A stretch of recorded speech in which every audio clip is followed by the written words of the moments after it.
ఏది అయినా ట్రై చెయ్యి ఆచి చికెన్ మసాలా. ఆచి చికెన్ మసాలా తమది పనిచేసే ప్రభుత్వం అని ఏపీ సీఎం డిప్యూటీ సీఎం నిరంతరం చెబుతూ ఉంటారు.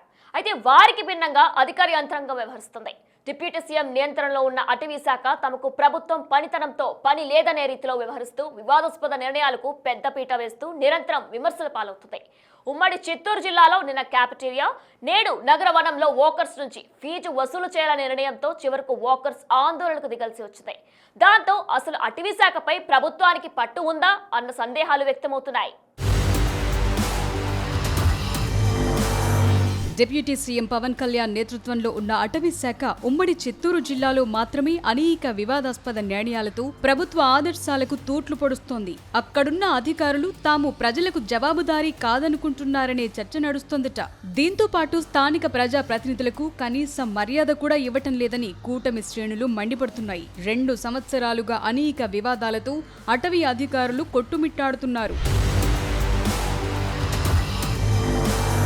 తాజాగా తిరుమల నగరవనంలో వాకర్స్ నుంచి నెలకు ఒక్కరికి 100 రూపాయల చొప్పున రుసుము చెల్లించాలంటూ నగర వనం గేట్లు మూసివేయించారు ఫారెస్ట్ శాఖ అధికారులు. నగర వనాలకు కేంద్ర ప్రభుత్వం ప్రత్యేక నిధులిచ్చి వాటిని ఏర్పాటు చేయించింది. వీటిపై రాష్ట్రంలో ఇంతవరకు ఆడిటింగ్ జరగలేదనేది జగమెరిగిన సత్యం. నగరపాలక సంస్థ పార్కులతో పాటు అనేక చోట్ల ఉదయం 6 నుంచి 9 గంటల వరకు వాకర్స్ కు ఉచితంగా ప్రవేశముంటుంది. నిన్నటి వరకు నగర వనంలో సైతం ఇలాగే ఉండేది. అయితే ఉన్నట్లుండి తిరుపతి నగర వనంలోకి అనుమతించకుండా తాళాలు వేసి 100 రూపాయల రుసుము చెల్లించాలంటూ హడావిడి చేస్తున్నారు అటవీ శాఖ సిబ్బంది. స్థానిక జనసేన ఎమ్మెల్యే అరణి శ్రీనివాసులు సైతం ఈ విషయం మీద తీవ్ర అభ్యంతరం వ్యక్తం చేశారు. కానీ ఫలితం శూన్యం. కనీసం ఆయన మాటను అటవీ అధికారులు పరిగణలోకి తీసుకోలేదట.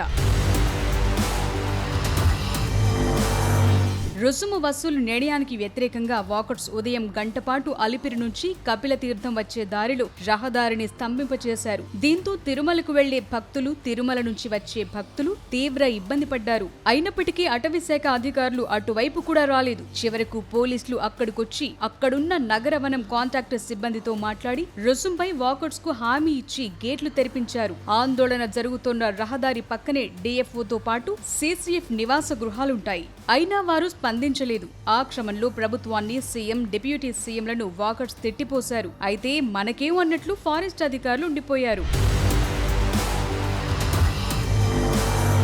నిర్లక్ష్యం, లెక్కలేనితనంతో ఉమ్మడి చిత్తూరు జిల్లాలో అటవీ శాఖ వ్యవహరిస్తోందని ఫిర్యాదులు వెల్లువెత్తుతున్నాయి. క్షేత్రస్థాయి సిబ్బందిని మార్చకపోవటమే ఇందుకు కారణమంటున్నారు. తిరుమలలోని పాప వినాశనంతో పాటు అలిపిరి నడకదారిలో ఫారెస్ట్ శాఖకు దుకాణాలున్నాయి. పాప వినాశం ప్రాంతంలో అయితే అన్యమతస్థులు దుకాణాలు పెట్టుకుని చివరకు అన్యమత ప్రార్థనలు, వీడియోలు తీసి సోషల్ మీడియాలో పోస్టు చేసిన అటవీ శాఖ అధికారులు స్పందించలేదు. చివరకు హిందూ సంఘాల ఆందోళనతో టీటీడీ ఉన్నతాధికారులు సీరియస్ కావటంతో వాటిని తీసివేశారు. అదే సమయంలో అక్కడున్న దుకాణదారుడు ఏకంగా పాప వినాశంలోని అమ్మవారి ఆలయానికి సంబంధించిన బోర్డును తొలగించారు. దీంతో అతని దుకాణం తీసివేయాలని టీటీడీ నిర్ణయిస్తే అతనికి ఫారెస్ట్ శాఖ క్లీన్ చిట్ ఇచ్చిందట.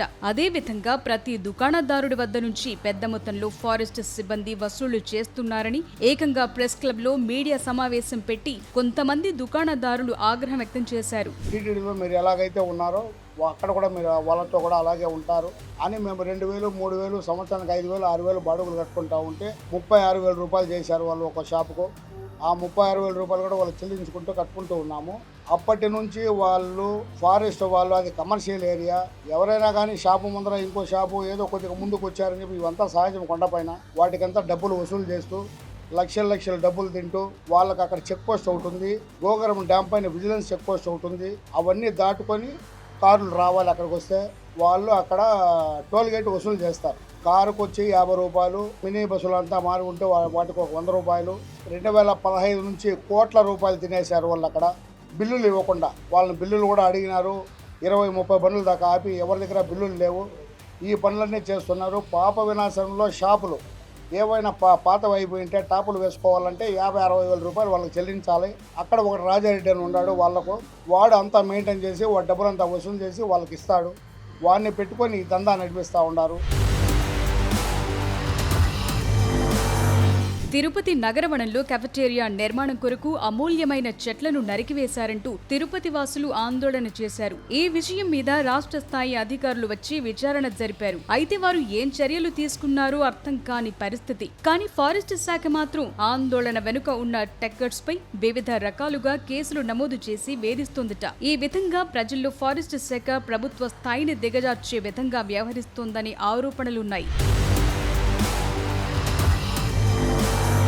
మరోవైపు ఉమ్మడి చిత్తూరు జిల్లా వ్యాప్తంగా కూడా ఫారెస్ట్ అధికారుల తీరుతూ గ్రామీణ రైతులు అనేక ఇబ్బందులు పడుతున్నారు. ఏనుగులు, వన్యప్రాణులు నిరంతరం పంట పొలాలపై దాడులు చేస్తున్నాయి, రైతులను చంపివేస్తున్నాయి. గతేడాది 10 మందికి పైగా మరణించారు. వీరిలో సీఎం స్వంత పంచాయతీ నారావారిపల్లి ఉప సర్పంచ్ రాకేష్ చౌదరి కూడా ఉన్నారు. పలమనేరు, చిత్తూరుల్లో అయితే నగరాల్లోకి కూడా ఏనుగులొస్తున్నాయి. వీటిని అడవుల్లోకి తరలించడానికి ప్రత్యేక చర్యలు తీసుకుంటున్నామని చెప్తున్నప్పటికీ ఫలితం శూన్యం. కుంకి ఏనుగులను సమర్థవంతంగా వినియోగించుకోవటంలో ఫారెస్ట్ శాఖ నిర్లక్ష్యం వహిస్తోందని గ్రామస్తులు ఆగ్రహం వ్యక్తం చేస్తున్నారు. అయితే అధికారులు మాత్రం వన్యప్రాణులు అనవసరంగా దాడులు చేయవని చెప్తుండటం గమనార్హం. జీవకోన కానీ లేకపోతే మన ఎస్వి క్యాంపస్లో కానీ ఏది చూసినా కూడా అది కనిపించడం జరుగుతుంది. ఇది సీజనల్గా ఉంటుంది. ఏంటంటే అవి టెరిటోరియల్ యానిమల్స్. అవి ఫర్ ఎగ్జాంపుల్ లెపర్డ్ తీసుకున్నట్లయితే కనుక ఒక 20 స్క్వేర్ కిలోమీటర్స్ ఏరియాలో అవి తిరుగుతూ ఉంటాయి. తిరుగుతూ ఉన్నప్పుడు బ్రీడింగ్ సీజన్లో పిల్లలు పెట్టిన టైంలో ఆ టైంలో అవి ఒక ప్రాంతానికి రావడం జరుగుతుంది. వాటికి కావాల్సిన ఆహారాన్ని సాధారణంగా తీసుకుంటాయి. జనరల్గా ఈ లెపర్డ్ని చూసినట్లయితే కనుక అది ఒక 50 to 80 kg యానిమల్.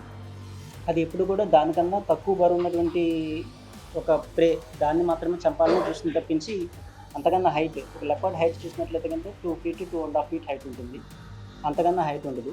అంతకన్నా హైట్ ఉన్న యానిమల్స్ని చూడదు ఎప్పుడు కూడా. అంటే మనం అంతకన్నా హైట్ ఉన్నాం, మనుషులందరం కూడా దానికన్నా హైట్ ఉన్నాం కదా ఎప్పుడు చూడదు. అలాగే ఒక బర్రె చూసుకున్నట్లయితే కనుక 3-4 అడుగులు హైట్ ఉంటుంది. ఆ హైట్ ఉన్న యానిమల్ని కూడా చూడదు. అంతకన్నా చిన్న హైట్ ఉన్నటువంటి యానిమల్స్ మాత్రమే దాన్ని ఆహారంగా చూడాలని తీసుకోవడానికి చూస్తుంది. కుక్కల్ని లేకపోతే పందులని, అంతకన్నా చిన్న యానిమల్స్ని వాటి మీద మాత్రమే దాడి చేస్తుంది. అది మనము కొంచెం అవగాహన పెంచుకోవాలి.